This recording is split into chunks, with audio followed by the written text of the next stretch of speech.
Good afternoon, everybody. We're grateful for you joining our annual stakeholder call about our 2021 annual report. Slingshot's evolution in 2021 was inspiring to me, and I hope that after this call, you will feel the same way. I'm Jared Barnett. I'm the CEO of Slingshot Memphis, and I'm joined today by Yohan Angule, who is our Director of Technology and Data Engineering, and one of the original team members here at Slingshot. So he's been here since day zero. So grateful Yohan can join us today. For the call today, we're going to start with Yohan sharing some highlights of Slingshot's evolution.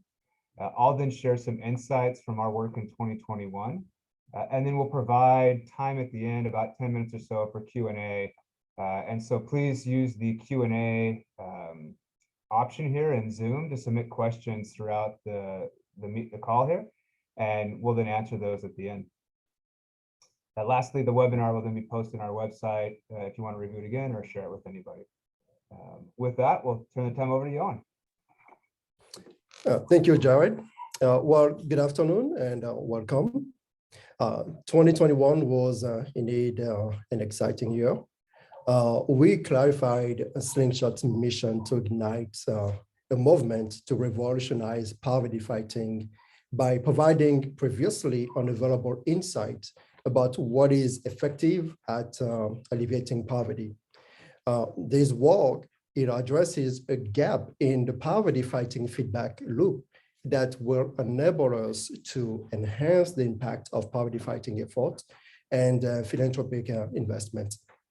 So Slingshot evolved in many exciting ways in 2021, from defining our goal as a poverty fighting center of influence to enhancing our websites and investment methodology, to building out the infrastructure to conduct impact studies. We continue our evolution as an organization. Now, all of these are major milestones, but the one that is closest to my heart is the latter, our data infrastructure, and specifically our integrated data system, which we started to build last year. And when completed, it will connect every aspect of our impact study. To put that evolution into perspective, we started out, using different tools for pretty much everything, like, paper or online surveys as data collection instrument, online drives as data storage. We had a CRM to track our partner organization contact and interactions, spreadsheet for data analysis, and several document types for quality control and reporting. And as you can imagine, it could take a lot of time and effort, just to move data around those different platforms to do, even simple things like updating an impact study report on the basis of a revised cost information, right, from a partner. So doing that would usually require running a process, again, across many data platforms. So it's not a coincidence that when we evaluate our partner organizations on measurement infrastructure, one of the things that we pay attention to is the interoperability of their data systems. That is the ability of different systems to access and exchange data. And that is a very important characteristic. Now, when our integrated data system is fully implemented, it will handle everything from data collection to data storage to data analysis to quality control to reporting, and several steps of our process could easily be automated. As a matter of fact, our data system is already connecting to our website to publish our impact profile summary report as they become available. So let's now shift to those reports, which represent another evolution that we are really excited about. So in 2021, we introduced a new report that synthesizes our rigorous impact studies down to a single sheet, front and back. We've posted this report on our website, and we will continue to post a new and updated report, so these remain current. You can access this report by going to the Impact and Insight section of our website and selecting Impact Study Insight. There you go.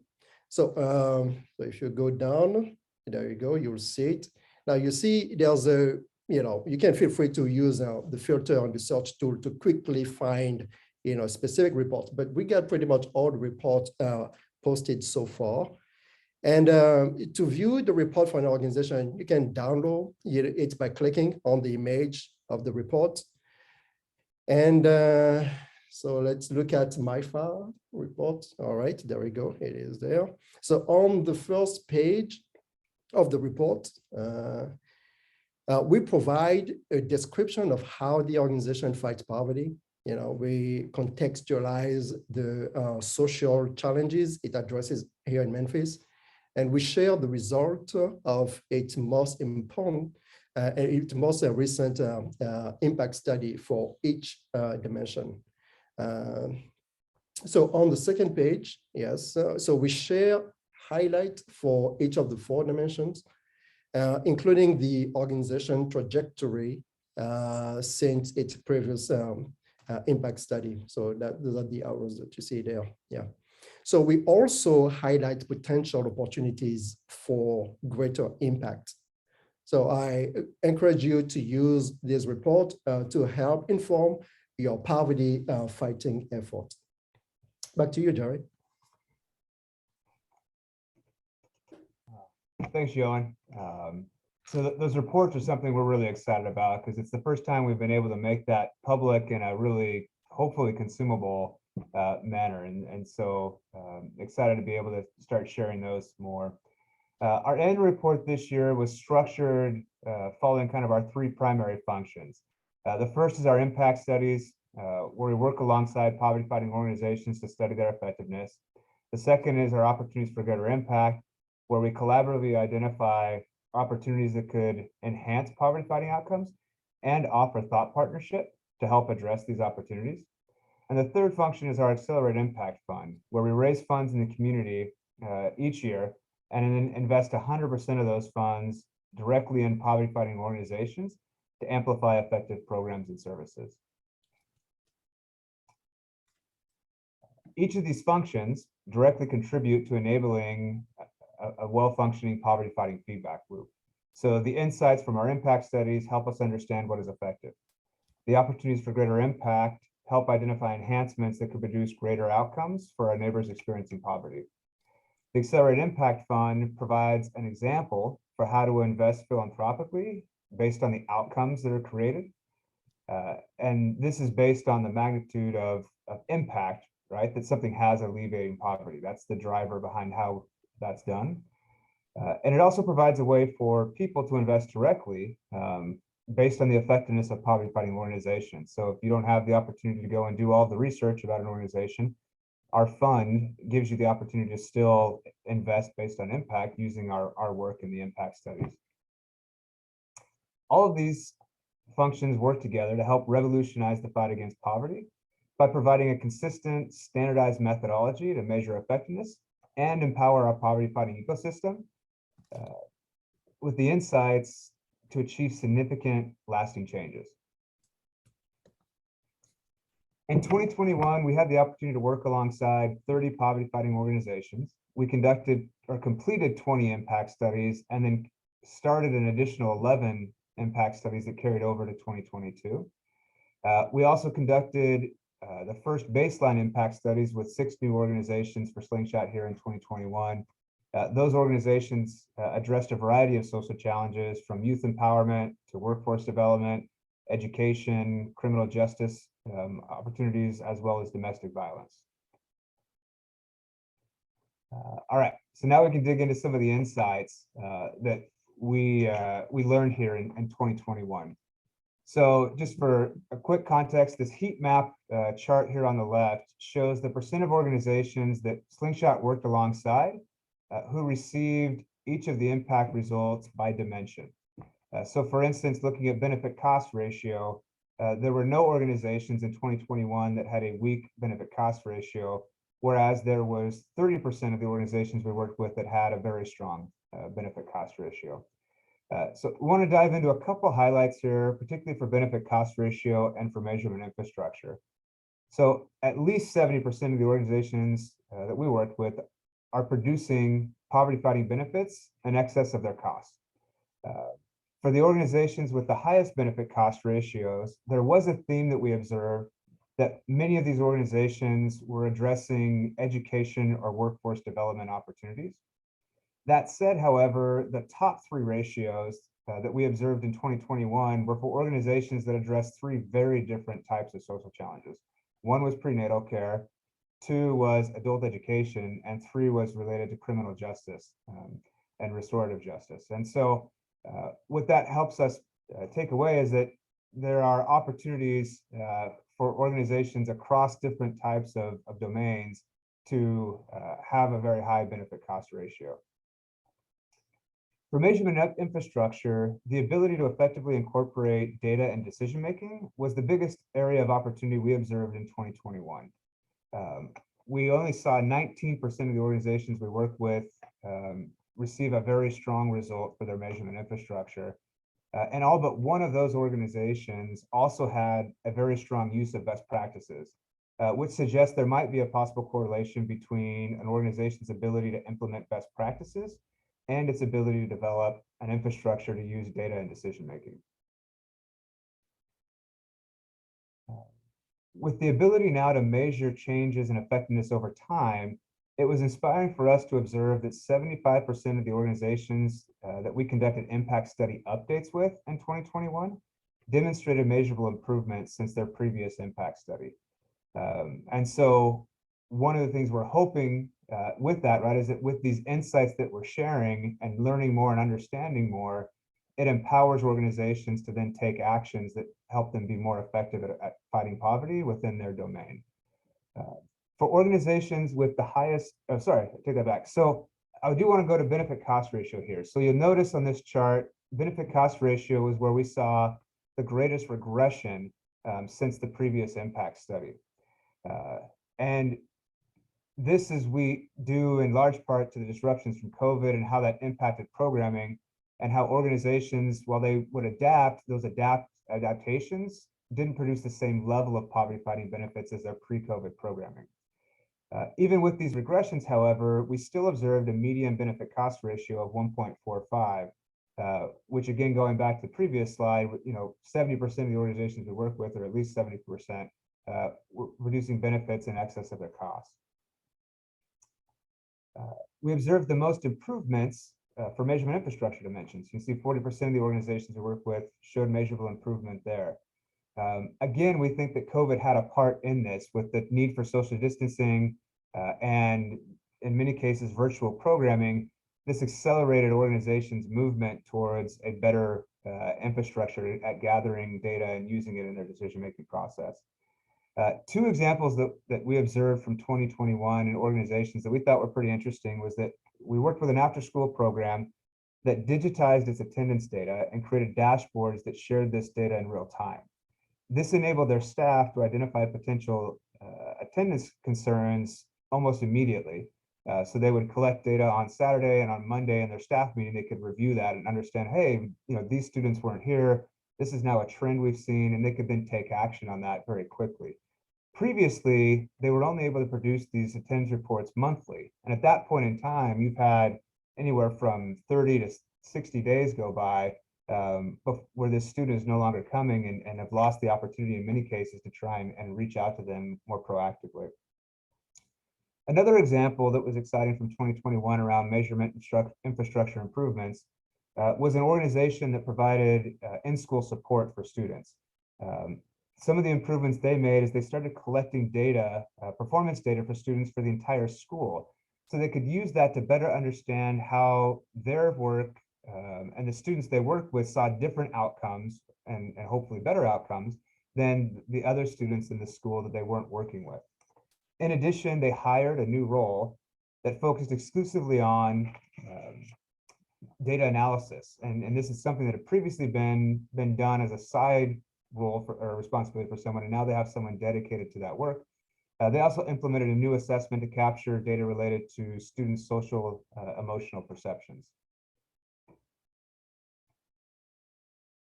Transitioning now to our Accelerate Impact Fund, we're grateful for the 353 individuals, families, and organizations who collectively invested $1.1 million in the Accelerate Impact Fund in 2021.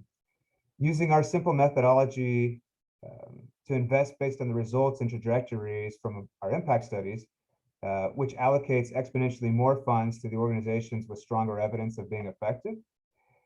The 1.1 million invested was able to produce an estimated $2 million in poverty fighting benefits.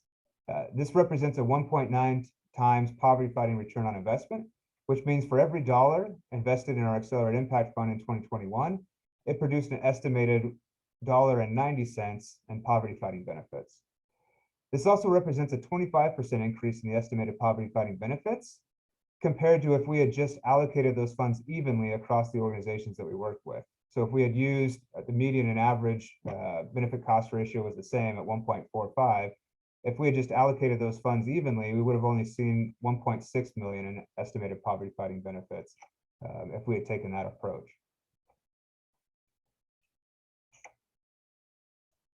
Looking forward to 2022, we're really excited to expand our role as a poverty fighting center of influence. Some of the highlights of our plans include mapping the poverty fighting ecosystem, so we understand all the factors that contribute to poverty and how they interact with each other here in Memphis. Biologists regularly map out ecosystems in nature, such as a pond or a forest, and we're looking forward to doing that for the Memphis poverty fighting ecosystem. Another plan we have is launching phase 2 of our partnership with MDRC, which is a world-class education and social policy research organization. This partnership will be a blueprint for integrating domain expertise with local context. Phase 2 will focus on building a common evidence base to help our community achieve the greatest outcomes for the career and technical training and workforce development domains. We'll also continue to publish more resources and tools and insights on our website in an effort to further empower you and others in our community with the information needed to most effectively achieve their desired poverty fighting outcomes. The last thing we'll highlight here is just our willingness and excitement to increase the number of organizations that agree to work alongside Slingshot, so that we can continue to learn from them and continue to aggregate our insights across many organizations. All of this work is enabled by our principal and impact investors. Our principal investors generously fund all of Slingshot's operations. And so you can see those families and individuals and organizations that help support our work as a 501c3 ourselves. In addition, we're grateful for our impact investors who participate in the movement to revolutionize poverty fighting by investing in our Accelerate Impact Fund.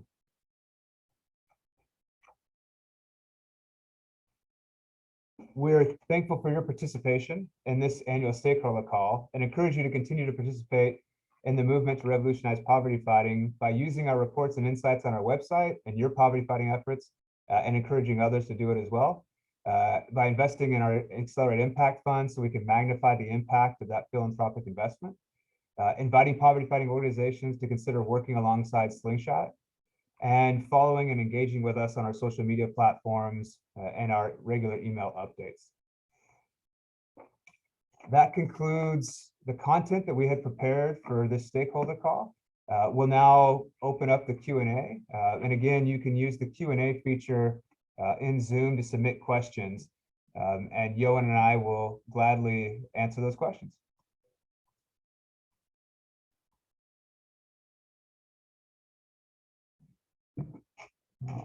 So the first question here says, I see your theme is evolution across the year. What would you say is the biggest, most significant change Slingshot has made as an organization? For me, the biggest, I guess, change we've made is really defining our role, which is a poverty fighting center of influence. We don't want to be a passive organization, but we want to be very proactive in our work. And this idea that we're learning neat things and we've got data and all that, but if we can't get that out in the ecosystem in a way that influences decision making, we're not going to achieve our mission. The second part of that is this concept of our work being a movement. We can't do it by ourselves. We've been working at this for 5 years, and we recognize that no amount of Slingshot will achieve our mission and vision of a Memphis that provides equitable opportunities for personal success. And so this idea of a movement means that we have to get others involved. You have to be involved, the government, the other nonprofits, individual philanthropists, philanthropic foundations. We all have to be taking this approach that says the outcomes that are being created for people should be the main driver in how we think about making decisions and fighting poverty, so that we support what works. And if it doesn't work, we find ways to make it more effective, or we reallocate those resources to things that are effective, so that we can do right by our neighbors experiencing poverty.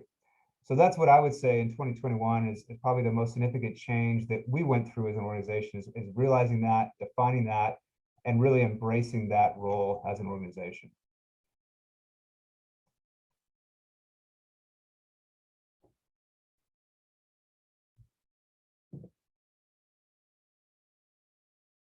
All right. So this next question here is, what change do you think made the largest impact in Slingshot's ROI?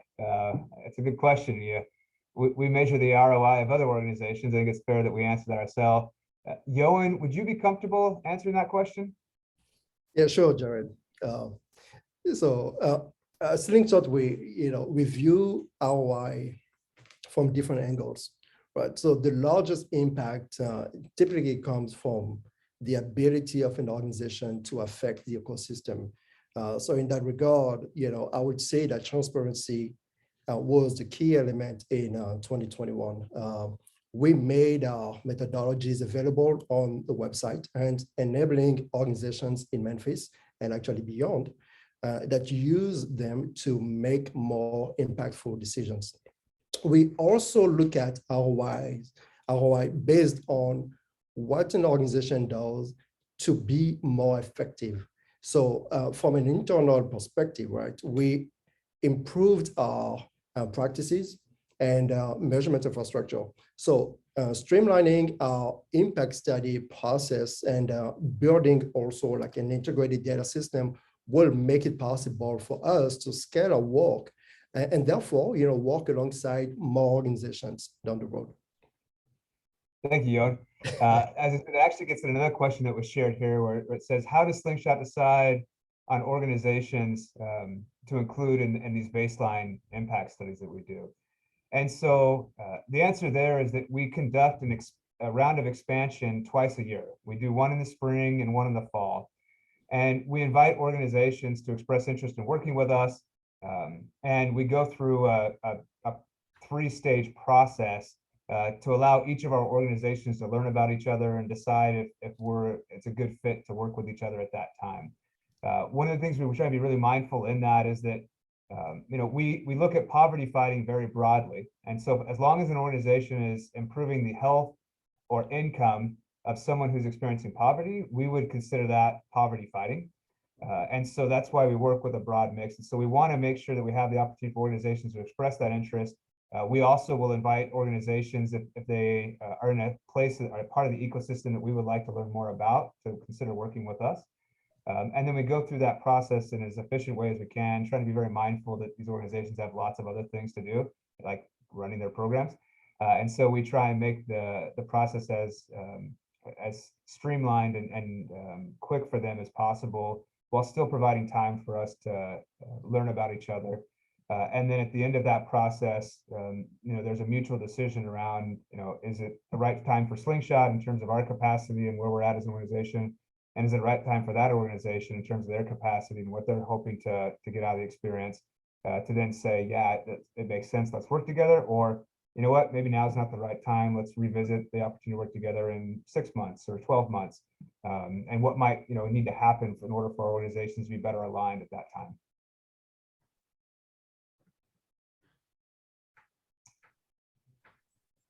And then for this year, there's a question on how many organizations are we trying to work with this year. So Currently, we worked with 30 organizations last year and agreed to work with another 6 organizations at the end of 2021.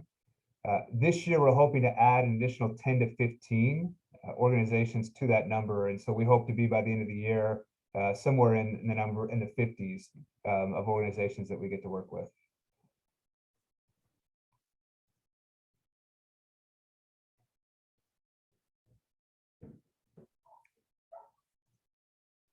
All right. Another question here is, what, in your view, is the largest remaining hole in understanding what interventions and investments work best at alleviating poverty? Johan, that's a tough question, so I'm going to punt that to you. All right, thanks, Jared. Well, I would say that the largest remaining hole in understanding what interventions and investment work best at alleviating poverty is the ecosystem mapping. So the ecosystem mapping is the foundational way for us to think about poverty fighting landscape, right? It provides like a deeper understanding and knowledge of the issues, the needs of the population, the programs and the initiatives that are already ongoing. So I think that is the key element that we need. Yeah, thanks, Johan.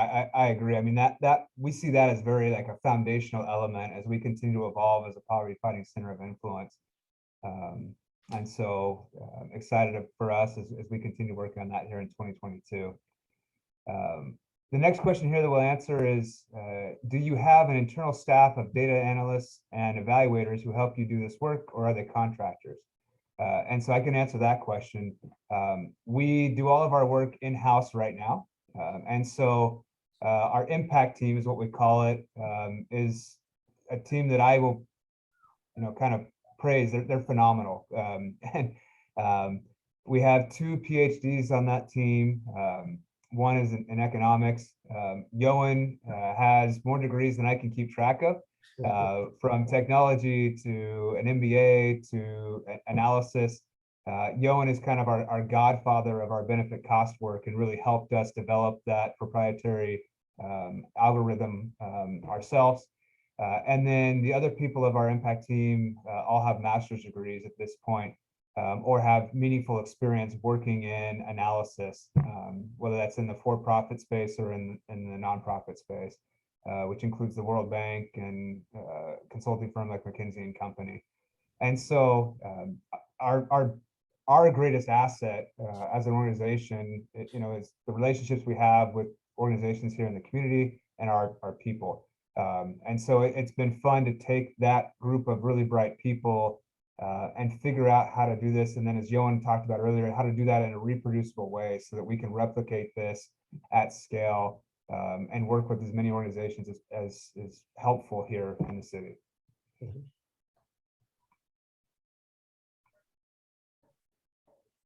Yeah, so let's see, we've got time here for one more question. So there's a question here around, can you elaborate on the work you're planning to do with MDRC this year? And I can take that one. I'm excited to kind of go through that. So MDRC is an organization we started working with back in 2020. And so we had the opportunity to work with them in 2020. They kind of partnered with us on a couple impact studies, contributed on those impact studies, and then gave us feedback on our methodology. And so they were helpful in helping us think about what are some of the steps that we can take to get better at what we do and make our work, increase its efficacy. Phase 2 here is now going to kind of look at the ecosystem and say, okay, MDRC brings this great wealth of domain expertise across the nation in several important domains. Slingshot's focused exclusively on Memphis right now. And we have a deep understanding of the Memphis ecosystem. And so we're excited to combine those two, among other kind of attributes of our organizations, to really focus on these 2 exciting domains, career and technical education and workforce development, to come up with this powerful evidence base that helps unify the efforts across the city and magnify their efforts. And so that'll include producing a landscape analysis for Memphis to understand, what's happening, where's the greatest strengths, where might be the greatest opportunities, how do various factors contribute to that, such as our, organizations that are here, the policies that might be in play, and kind of provide that foundational fact base that, again, we can align everybody on, so we're all addressing these domains from a similar place of understanding. We'll also then work with organizations that are involved in delivering those services to understand their perspectives, to help create collaboration between them, and conduct workshops to help as they address these opportunities here. And then the last part of that is we're going to work to prepare a few of those organizations for more rigorous evaluation, such as things like randomized controlled trials, so we can bring in additional analysis here on the city to understand what's working and what's not.